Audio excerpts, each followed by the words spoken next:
All right guys, bike taxi aggregator and logistic service provider Rapido ने food delivery segment में entry की है। अब ये तो आपको खबर पता चल ही चुकी होगी और माना जा रहा है कि स्विगी और जोमेटो की मुश्किलें बढ़ने वाली हैं। तो आज इसी बारे में हम बात करेंगे कि क्या ये सच है, कितना सच है और क्या होने वाला है। और साथ में ये भी बात करेंगे कि स्विगी जोमेटो से रैपिडो का प्लान कितना अलग है। और उससे पहले मैं आपको बता दूं कि क्या आपने टच किया सब्सक्राइब का बटन?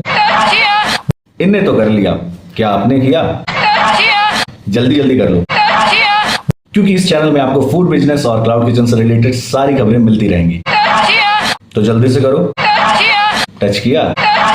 रिपोर्ट में दावा किया गया है कि स्विगी जोमेटो को हालांकि रैपिडो टक्कर नहीं दे पाएगा। ब्रोकरेज फर्म ब्रेनस्टेन का कहना है और उनकी रिपोर्ट में भी यह दावा किया गया है कि स्विगी और जोमेटो के दबदबे को रैपिडो चुनौती नहीं दे पाएगा। और ये रिपोर्ट तैयार की गई है राहुल मल्होत्रा की अगुवाई में, जो कि बिजनेस एनालिस्ट हैं। उनकी तैयार की गई रिपोर्ट के अनुसार इस सेक्टर की ऑपरेशन जटिलता और मौजूदा मार्केट डायनेमिक्स नए खिलाड़ियों के लिए स्केल बनाना मुश्किल कर देते हैं। रैपिडो की नई योजना की खबरों के बाद इटर्नल जोमेटो की पेरेंट कंपनी में मामूली और स्विगी के शेयरों में 2% की गिरावट देखने को मिली। तो आइए जानते हैं कि रैपिडो का आगे का प्लान क्या है और इसका ओवरऑल फूड डिलीवरी मार्केट पर क्या असर पड़ेगा। रैपिडो अब तक 600 मिलियन की फंडिंग जुटा चुकी है। तो रैपिडो अपने 30 लाख राइडर के नेटवर्क का फायदा उठाकर रेस्टोरेंट वालों से डील करेगा, जो कि होगी 8 से 15% की। और इसकी तुलना में स्विगी जोमेटो 18% से 38% तक चार्ज करते हैं। रैपिडो का नया वर्टिकल ओनली नाम से लॉन्च होगा, जो कि 150 रुपए से कम कीमत वाले खाने पर फोकस करेगा। और यह प्लान 0 कमीशन पे चलेगा और इसमें ना पैकेजिंग फीस होगी और ना ही प्लेटफॉर्म फीस। तो रैपिडो का पायलट प्रोग्राम सबसे पहले बेंगलुरु में शुरू होगा, जिसमें रेस्टोरेंट को कम से कम 4 किफायती डिशेस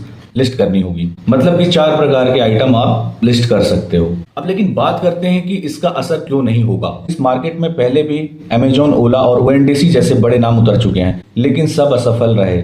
इसकी कुछ खास वजहें क्या थी वो जानते हैं। पहला तो रेस्टोरेंट की सीमित रेंज, दूसरा ग्राहक अनुभव में अनिश्चितता, और तीसरा सप्लाई चेन का बिखराव, और चौथा बहुत ज्यादा ऑपरेशनल खर्च आता है इस काम को करने में। भारत में औसतन एक फूड ऑर्डर 400 से लेकर 500 रुपए तक का होता है और वहीं डिलीवरी की लागत 50 से 60 रुपए तक की आती है। और सबसे बड़ी प्रॉब्लम जो है कि रैपिडो के मॉडल में इतने कम मार्जिन है कि इसमें दोबारा से इन्वेस्ट करना बड़ा मुश्किल हो जाएगा। अब इन्वेस्ट इसलिए करना पड़ेगा क्योंकि सारे ऑपरेशन को और आगे बढ़ाना पड़ेगा। बात करते हैं स्विगी जोमेटो का दबदबा कितना है मार्केट में। तो जोमेटो और स्विगी ने इस क्षेत्र में 2 से 3 बिलियन तक का निवेश कर रखा है। उनके पास मजबूत सप्लाई बेस और ब्रांड लॉयल्टी है। वित्त वर्ष 2024-25 की चौथी तिमाही तक जोमेटो के पास 3.14 लाख और स्विगी के पास 2.52 lakh monthly active restaurant partners थे। जोमेटो का जो मार्केट शेयर है वो है 54% का और वहीं पे स्विगी का है 46% का। पहले स्विगी का ज्यादा था, जोमेटो का कम था, लेकिन अब जोमेटो ने बाजी मार ली। और इसीलिए कहा जा रहा है कि रैपिडो की एंट्री से स्विगी जोमेटो पे कुछ खास असर पड़ने नहीं वाला। अब चूंकि ये बेंगलोर में अभी स्टार्ट होने वाला है, हो सकता है कि कुछ नए रेस्टोरेंट्स आ जाएंगे तो मार्केट का साइज बढ़ेगा रैपिडो के साथ जुड़ के। लेकिन स्विगी और जोमेटो का जो शेयर है मार्केट में वो कम नहीं होगा, बल्कि और बढ़ेगा।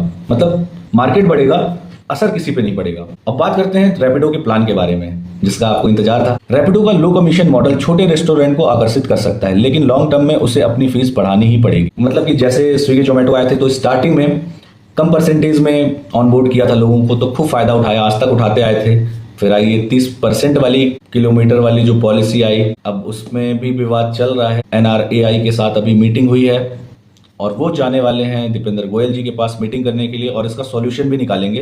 तो ये भी एक खुशखबरी मैं आपको दे देता हूँ। रैपिडो बाद में एक फ्लैट सब्सक्रिप्शन मॉडल अपनाने की बात कर रहा है। साथ ही प्लेटफॉर्म पर रेस्टोरेंट को एडवर्टाइजिंग और यूजर डेटा एक्सेस की सुविधा भी देगा। तो ये बहुत अच्छी बात होगी, क्योंकि ये डेटा जो कस्टमर का डेटा होता है हमें नहीं मिलता, बट अब मिलने लग जाएगा। हालांकि ये चीज मैजिक पेन में होती है। फिलहाल इसमें रैपिडो खुद 20 से 25 रुपए की डिलीवरी फीस जो लगती है वो खुद बेयर करेगा, बट इसमें जीएसटी अलग से रहेगी जो कि रेस्टोरेंट से ली जाएगी। तो निवेशकों के लिए क्या कहा गया है, ब्रेनस्टेन की जो रिपोर्ट है उसमें उनका मानना है कि रैपिडो भले एक वैकल्पिक मॉडल लेके आया है, लेकिन जोमेटो और स्विगी की जो रचनात्मक बढ़त है वो बढ़ती ही रहेगी, उस पर कोई संदेह नहीं करना। क्योंकि स्विगी और जोमेटो ने दोनों ने आउट परफॉर्म अपनी जो रेटिंग है उसको बरकरार रखी है अभी तक। वैसे भले हम लोग उससे काफी दुखी होते हों, बट काम तो उसी पे किया है। देखो, जोमेटो और स्विगी के साथ काम करके एक चीज तो पता चल चुकी है, भले हम उस पर काम करते हैं लेकिन दिल नहीं लगाना है, ठीक है। और रैपिडो पे अभी जुड़ के अगर वो लॉन्च होता है तो कम कमीशन प्लान में आप काम कर लो, खूब सारे पैसे बना लो,